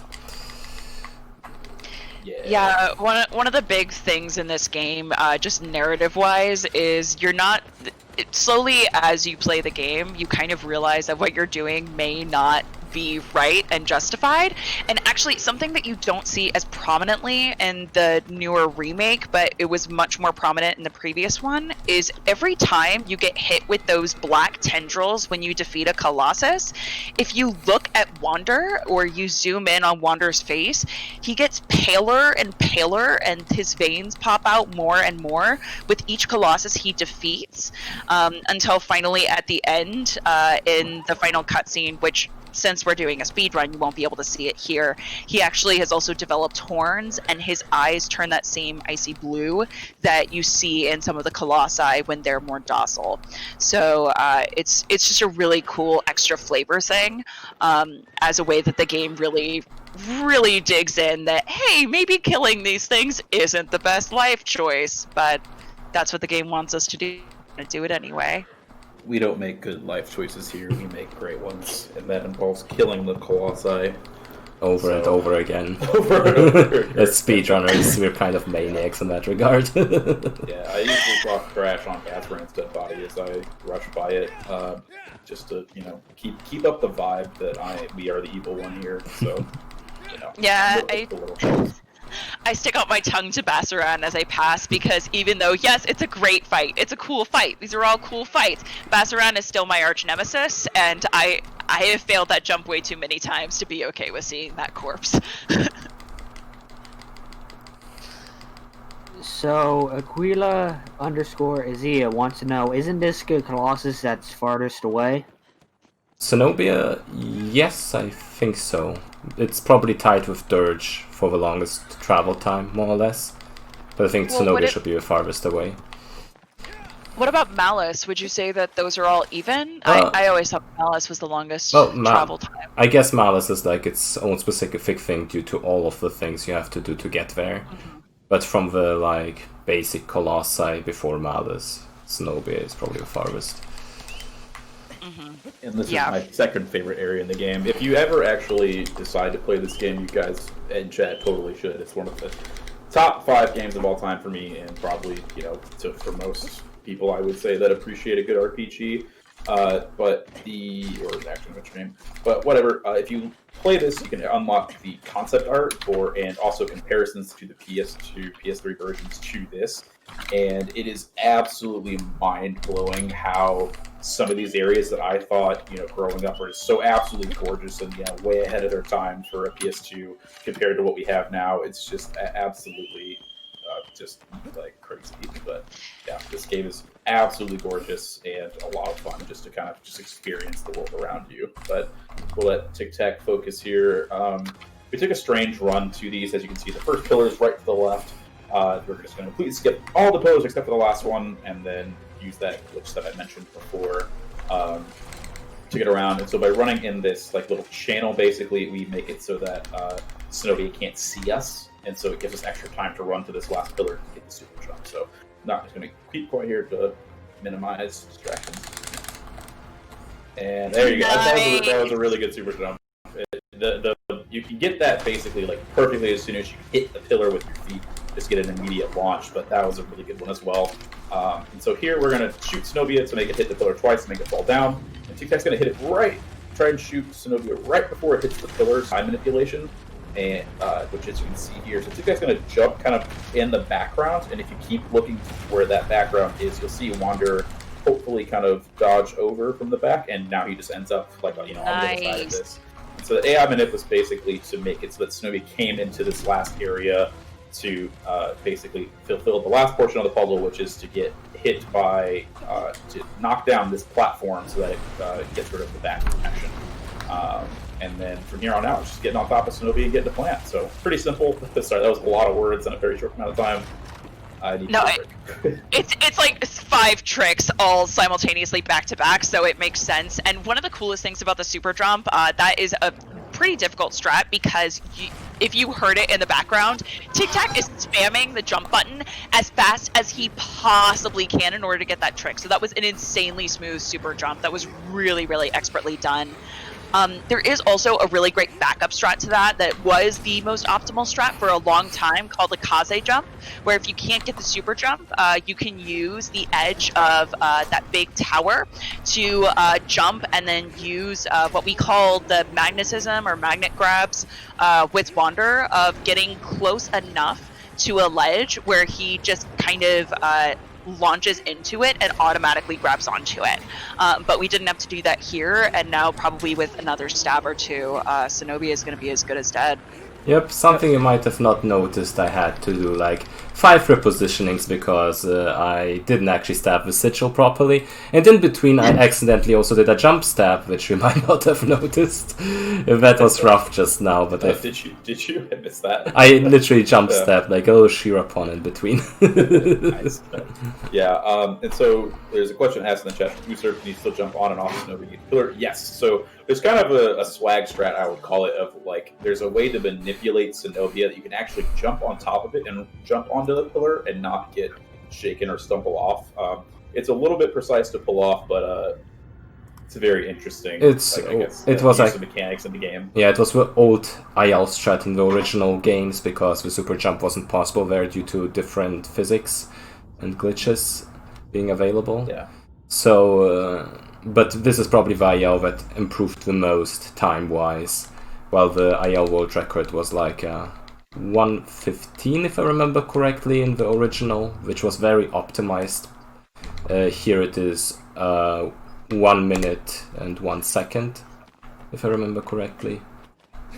Yeah, which is kind of crazy. Which is absolutely crazy for IL times. Let me switch to modern, and I think I just jumped off the horse by accident. Let's get on. You can pet her again. Sure did. Oh, do I have to pet right the horse? What's next? I'm being lost. I don't think you have to pet a horse this time, though. There's been no new donations. Alright. Also, Sable Dragon Rook wants to know all swag strats category win. don't give people ideas. We've already done a slash only run, and that was a nightmare, to say the least. I mean, I don't want to announce anything on this stream, but you know, keep track in the Discord server. That's all I'm gonna say. Yeah, let me go ahead and plug that super fast. So if you're interested in speedrunning this game or just joining this community, watching the incredible speedrunners that are part of that community, doing speedruns of Eco, Shadow of the Colossus, and Last Guardian, you definitely are more than welcome to join the Team Eco Discord. We post when people are streaming. We have really great discussions on this game and a million other things, and it's a really wonderful, inclusive community. And on top of that, people are always happy to trade tricks and welcome you in, and there are even beginner help sections. So if you have never speedrun one of the games before and want to get started, that's a really good place to look for tutorials and guidance. So definitely feel free to join us. We are always looking to welcome new people, and you would get to know the people here and the people in the chat, and just as part of that community better if you were to join us. So heck yeah. For sure. Oh, and I just heard one of the little twinkles, so let me go into that super fast. So after the PS2 and PS3 versions came out, because so much of this game, as far as the narrative, is based on creating your own theories, a bunch of people online just kept digging into more and more of the game, trying to find if there was one last hidden secret. And when Bluepoint created this version, they actually built in 79 what they call enlightenments, or little coins that produce that shimmering sound from the controller when you get close to one. So they wanted to create something else that people could search for, and they built a final weapon into this game, the Sword of Dorman, where if you were to collect all 79, it opens a door in the bottom of the central temple that allows you to get the most powerful sword in the game. So it was just a really cool nod of the hat to the community that Bluepoint added in there that I think is really smart. And we actually also have a speedrun category for that, if you want to check that or not. Very, very cool run. Yeah, it's a very interesting run to the cycle through like most of the game. So would that be the 100% category? Also, No, yes. I mean, we do have a 100% category, but the enlightenments are specifically collecting all of them is its own category. We already have a separate category for it on top of the 100% category, as I just said, as well as the platinum category, as the enlightenments aren't a part of the platinum trophy, and neither is getting the concept art. Oh, so it looks like it's new game plus all glints. Yep. Would be the category. Yes, it would. So the world record for that is 2 hours 7 minutes in game time. yep, using a very, very cool glitch, which would be too much detail to go into since the next Colossus is coming up. Yep, and this one is a really, really cool fight. So this Colossus Argus, normally you would have to climb up this entire Colosseum in order to get onto the head of this Colossus, but what you're going to see TikTak do instead is essentially a series of jumps. Yep. So normally what you would see is TikTak's going to be aiming for that left knee and getting up, and normally what you would have to do is that hammer that Argus has in the hand, there's a mini sigil halfway down the arm that you would have to stab in order to get Argus to drop that so that you can hit the sigil in the hand. But what we're actually going to do is one of those magnet jumps from the knee directly into the hand. That way we can stab that sigil while he's still holding the hammer. And we're going to do, amazing. That was a beautiful jump. Good recovery there. So if you don't set up that first jump right, you'll see so we can do what's called a tactical death, as you saw TikTak just do, of just jumping off the cliff and resetting the fight so we can get the right lineup.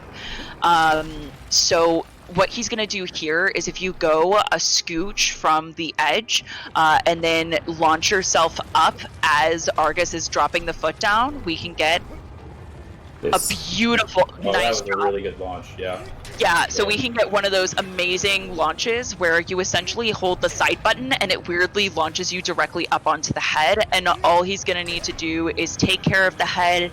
And in hard mode, we have one final sigil that's actually on the chest, and that's going to be a much harder one to actually get the grip on and hit. So the head sigil's out, and now all we have to take care of is that chest sigil. So let's see how TikTak does here. And this is one of the few sigils in the game where you actually do pretty much have to be directly on top of the sigil in order to register the damage. It's a very, very small hitbox here.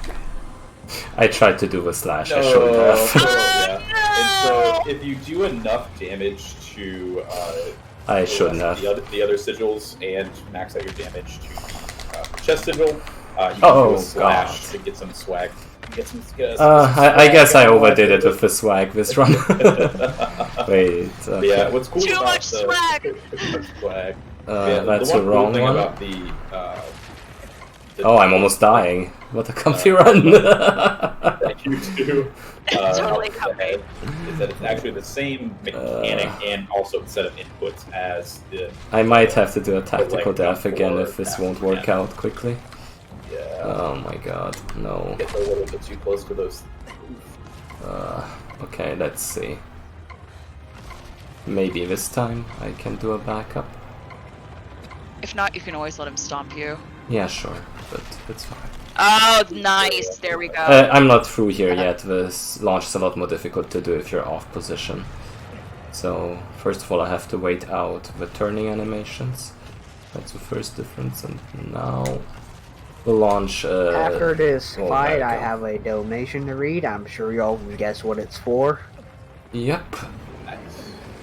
So, as you saw, the launch isn't quite high, and the timing for that one, once Argus is out of position, is way more tight. But I think I should be just about fine here. Oh god. Well, this will be interesting. At the bottom left you can see my stamina bar slowly but surely. Training. Yeah. This sigil is pretty tough There we to go. stamina manage. Nice. If you aren't able Nice to- recovery there. Yeah, right away. But man, yeah, that was very good recovery again. TikTak showing his mastery of the game and understanding of the bosses and mechanics. So Yeah, very good job. And now I know to never do that slash in marathons. It worked out. Don't worry about it. Made it look cool. I mean, I think More that's a sign content. you should always get the slash. Yeah. What's the time right now, timing wise? 1:33:05. Okay, I should Yeah. still be way underestimate there. Yeah. Yeah, you're making solid time here. And one of the hardest things about Argus is part of the reason we do the tactical devs. If you don't get that timing right at the get-go, Argus does a lot of nonsense walk animations and stomps that you don't want, and sometimes getting that line up for the recovery can be extremely difficult. So TikTak getting that is really, really precise and really difficult to do. So that was a brilliant recovery. So, $20 donation from Gooberman. Pet, please. There you go. Thanks, Goop. We should have donation incentives to repeatedly pet animals more often. We're getting so much money from this. For a good cause involving animals, so that's amazing. Wait, I'm going the wrong way. I just don't know where you thought you were going. I have no clue. My mind was just on the petting and the donations. The muscle memory just takes over somewhere randomly. Probably would have gone to Argus again or something. Oh, It's fine. yeah. When you think of petting animals, your heart goes north. So where we're headed next is the final Colossus of the 16. So we are headed towards Malice. This fight, oh boy howdy, it is a very, very difficult one. The nice thing is though, as speedrunners, there are a lot of things that can go much easier as long as you know the right strats, as long as TikTak doesn't get, as we affectionately call it, TikTaked. So we'll see how that goes. But the way that this fight is typically fought is you'll see a series of bunkers that are all across the landscape, and you use those in order to dodge Malice's quite literal heat-seeking fire missiles. basically no matter where you go, these things will just automatically lock onto you. But we have found a specific path. The community has found a specific path where if you use it, you can actually run up and dodge all of those hits, not get hit, and not even have to use most, if any, of the bunkers. So that's going to be really cool once we see it, but we've still got a little bit of travel time and a bunch of unskippable cutscenes towards the end. I think they wanted to really build up the momentum and anticipation. So in the actual fight itself, and then leading up to the fight, there are 3 different unskippable cutscenes that we're going to need to watch. And we've got the first one coming up in just a second here to open this final gate.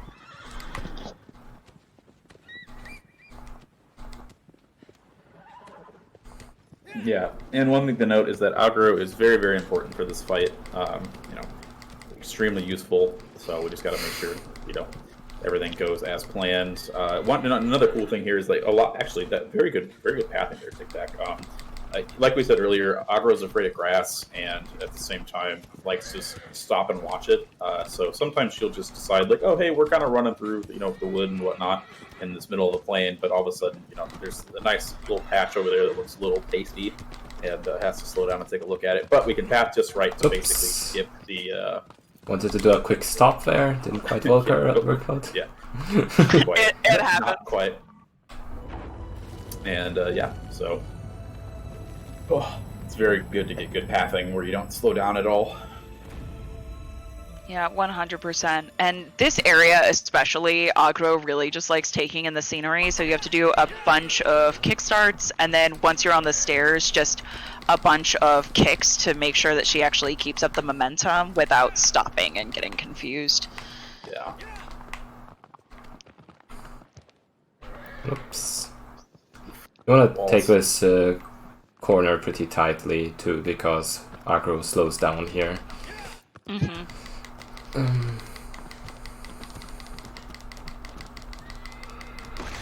One last bridge before we get to the fight. And oh no, what's happening?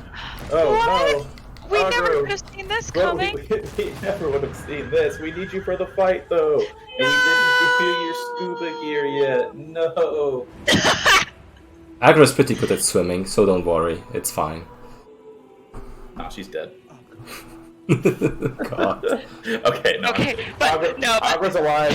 This is a saving animals stream. It's okay. Don't worry about it. I'm not gonna pull on your heartstrings. I don't know. This is really refreshing. Jump down and pet her. All right. Well, oh yeah, by the way, pet incentive is now not available anymore, sadly. Yeah, I will. Money anyways. Yeah, absolutely. It's an incredible cause, so please donate more money. And I will say, for anyone who animals dying in movies or games might be some kind of trigger or something that you're more sensitive to, I promise you, actually, the horse is alive. You find this out in the final credits, so don't worry. It seems like she's dead. She's actually okay. So, and now we've just got a bunch of climbing that TikTak's going to do here, and then we'll be in the final fight.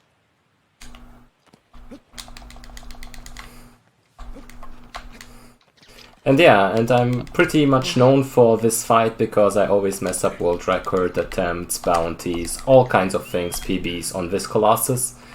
I lost the possibility of getting a first ever sub 16 and boss rush on this Colossus, and I also lost a top 2 potential PB on any percent normal due to getting soft locked on this Colossus, which, yeah, I'm the only person so far to do it multiple times, actually. Hence why we call it getting tic-tacked, as if something goes horribly wrong on Malice, but the rest of the run has been solid, that's why we call it getting tic-tacked now. Ugh. So what you're saying is, so you're gonna get tic-tacked. No. Well, no, we're not gonna jinx it like that. Why would you do that? Oh. No. Okay, it's fine. This is fine. He's gonna stand up and I have a backup. Don't worry, it's not like that this time. There we go. Okay, amazing. That's a great recovery. Yeah, so the way that you normally want to run up to not get hit at all is you can do a whistle and a series of rolls, but the timing on that is so hyper precise that TikTak missing it there, honestly, is something that's pretty typical. So it's not an uncommon occurrence, but now he's just got the final climb to do, so should be pretty solid from here as long as we get the plan on the head. Well, should I do the early arrow just to give it a more of a... Yes, do it. Yes, you're killing the time here. Don't sell yourself short. TikTak, this climb is super comfy. You'll be fine. Yeah, just get lost a couple. Just get lost. Yeah, like a certain Fine. GDQ runner, right? Yeah, like in the GDQ run. So I'm saying. gonna attempt an early arrow here, which saves about 10 seconds, but makes this whole trick infinitely more difficult. So let's do it. Let's do it.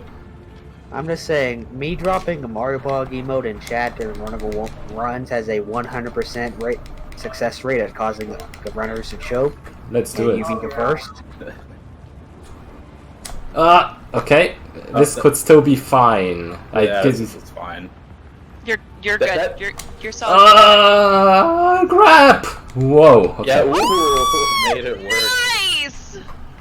Panic strats coming in hot. So yeah, that wasn't quite the way you're supposed to do it, but it worked out.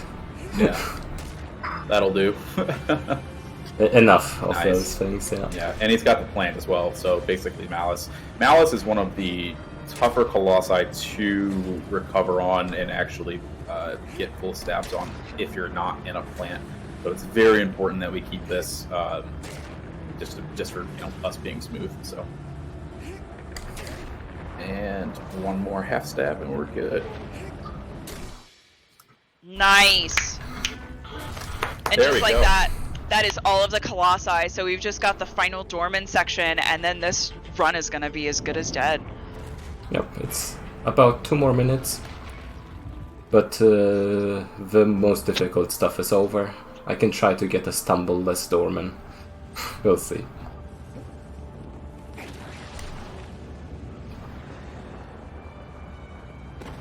All right, good stuff, TikTak. Thanks. Yeah, absolutely. GG's.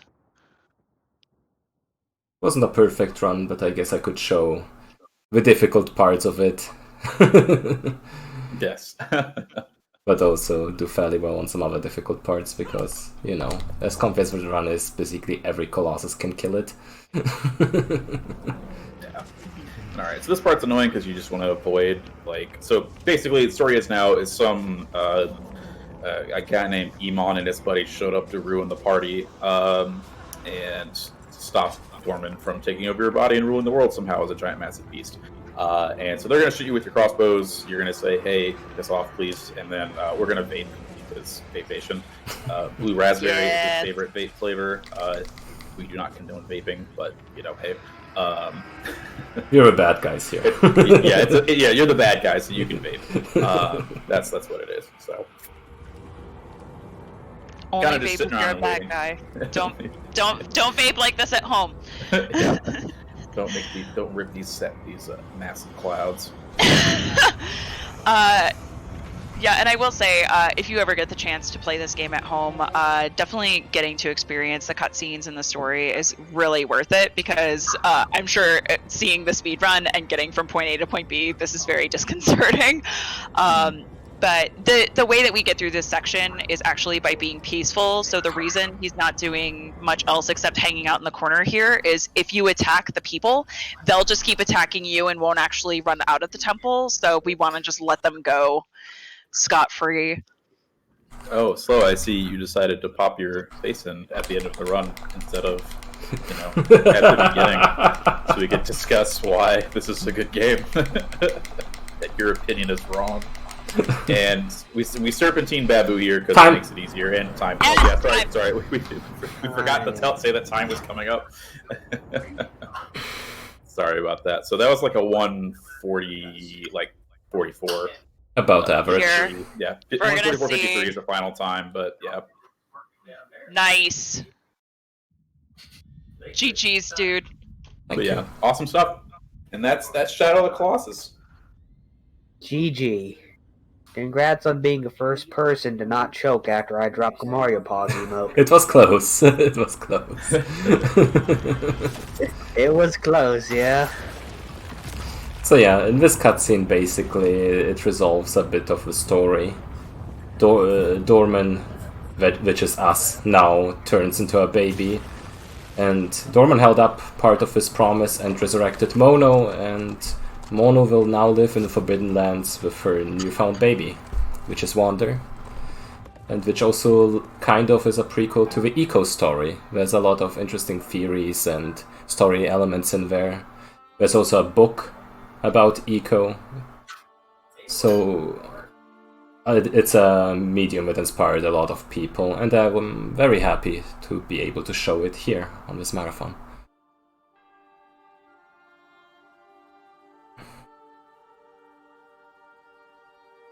Yeah, so are we doing a run back now, or I don't know. we need another 2 hours? I mean, we can talk more about the credits and all, unless the marathon organizers decide to let the next run start. Yeah, we can talk about this run all day. Just like, let us know. I can do another run, it's no problem. Yeah. Here, get everyone in here and let's do a big race. 3, 2, 1, go. Yeah, everybody's around. We can just start a race with everybody. Yeah, So, great. Yeah. Perfect. Yeah, as you can see, Mono's alive, and then I think it is right here is where we get the resolution that Agro is indeed alive. Yeah, and the in-game time is something that we get. So for actual submittable runs, you want to wait until all the way after the credits, and then going back to the main screen so that you can see what the IGT is.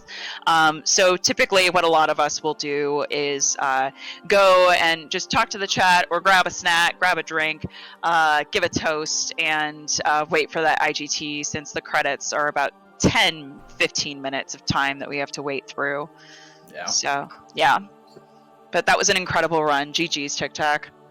Thank you so much for your incredible commentary. Hey, happy to be here. I just like a little jig dance with nobody watching me, so. We got a question saying, so if this is a prequel to Eco, is the Last Guardian the civilization that was made in the Forbidden Lands? Maybe. Who knows? Yeah. There's a lot of open-ended, like, endedness to the story itself and, like, how it's related.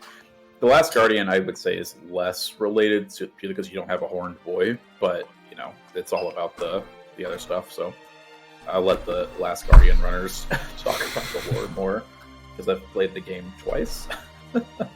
One of which was a speed run. Yeah. TLG is actually a very comfy run. It's 3.5 hours long and frustrating beyond ends because you have to deal with Trico as AI all day long. Yeah. Yeah, they built, so the designers of that game took a really long time on it because they wanted it to feel like you were dealing with an animal that has its own sense of thought. And boy, howdy, did they nail that, because now the speedrunners have to deal with it all the time. Yeah, basically you're just the tiny person along for the ride of whatever your giant chicken griffin dog thing wants to do. Yeah, 100%. You're really provoking the ire of like so many people. But nah, I'm kidding. I mean, to each their own, it's fine. Like that's a better personal opinion than some people, I would say. Wait, Y'all what? like RNG? Wait, what ire did we provoke? Oh no. No, not y'all. Slow Gadimpa in chat. Yeah. The guy that expressing wrong opinions. had a very interesting introduction to my run on the schedule reveal, if anyone want to see that. Yes, I now The see the comments that are happening. Well, as you've now seen how comfy this run is. Yeah, the barb was nice, the Argus, the Malus, everything about this game is super comfy. And most of them I made look easy. All of them I could have failed as well. That's why the 2-hour estimate. Yeah, the actual estimate would be absolutely, like, it'd be nutty getting to it. And like just how bad the RNG. I don't even want to think about how bad the RNG would have to be. I mean, in practice I had one run that was 151, which was my worst, and I failed like most skips. This one was about average. The world record is a 136, where most of the things went alright. I still had mistakes in there just because of the nature of the run. It's difficult to optimize. So yeah. Yeah, 100%. And if people are interested, other things that the community does. So I think I mentioned a little bit of this earlier, but just to get in more depth on it.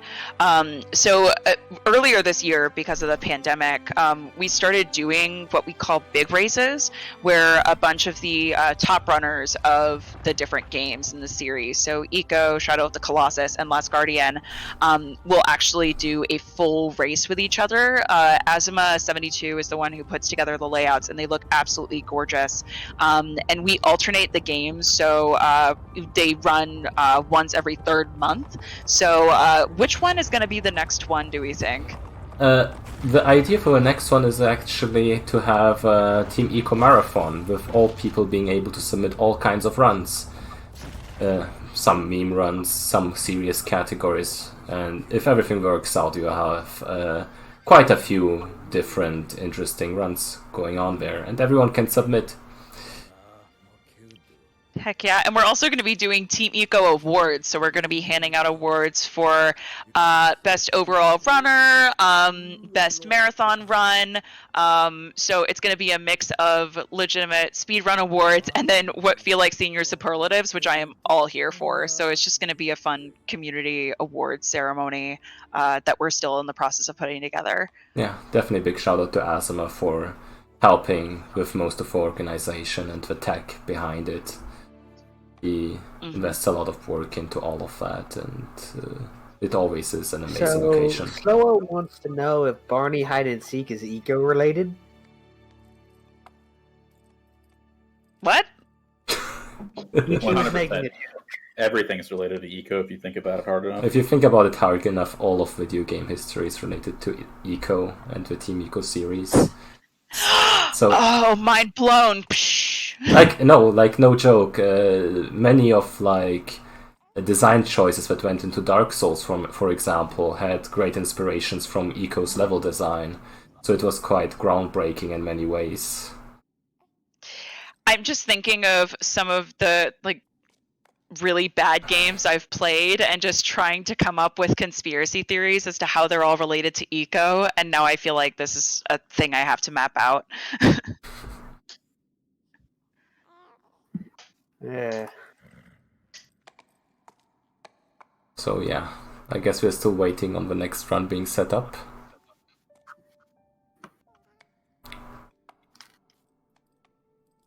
I guess if we wait long enough, we will even see the IGT, so why not?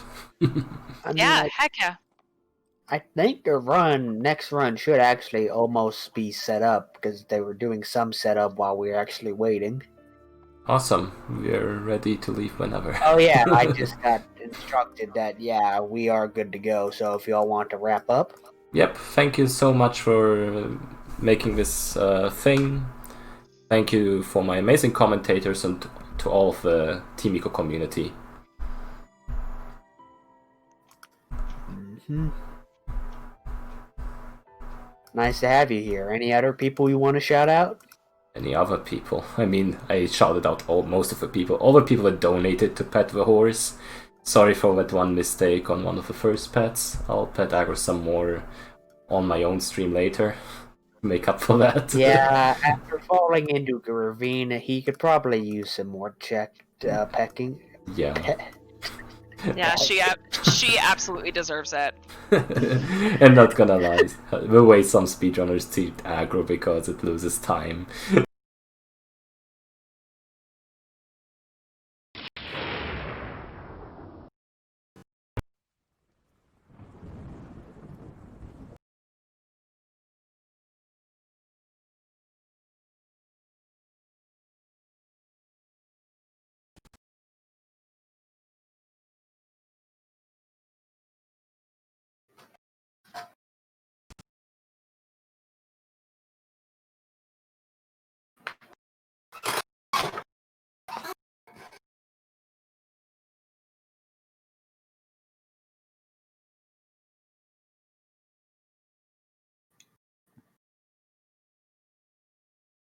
Thanks to TikTak for a fantastic Shadow Colossus run, made even better by his commentators, Ruby Riot and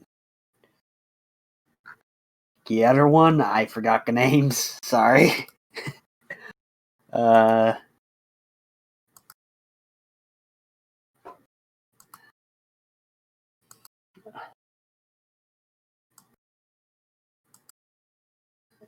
But yeah, next up should be The Legend of Zelda Wind Waker HD Any Percent by Mr. Alberto.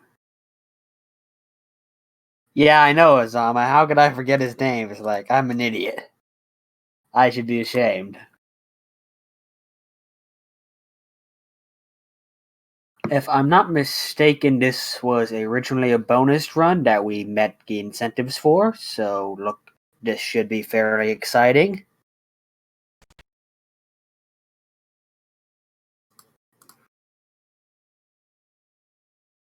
What was his name? I feel like such a jerk right now.